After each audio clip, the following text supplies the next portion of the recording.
Toto je Filip. Filip robí v reklamnej agentúre. Zarába veľa peňazí, preto si môže dovoliť priestranný byt s veľkým televízorom, mega reprákmi a drahým počítačom. Filip je však zo svojej práce unavený, tak sa rozhodol, že tajne odíde na dovolenku. Vysnívanú dovolenku našiel na internete. Keďže je moderný muž, zaplatil svojou platobnou kartou. Šéfovi povedal, že je chorý, zbalil kufre a letel rovno do raja. Na dovolenke oddychoval, kúpal sa, fotil a poznával novú krajinu. Keď sa však vrátil domov, jeho život bol zrazu hore nohami.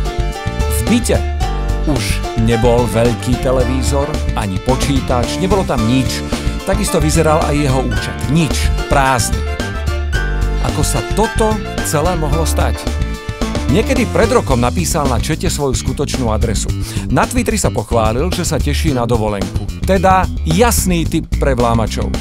Keďže dovolenku kupoval na nezabezpečenej stránke, jeho číslo karty získali hackeri a vybielili mu celý účet. V robote bola na jeho stole iná menovka. V dovolenkovom opojení totiž dal fotky z raja na internet, kde ich videl jeho šéf. No a tak Filip dostal padáka. Pretože na internete tajomstvo neudržíš.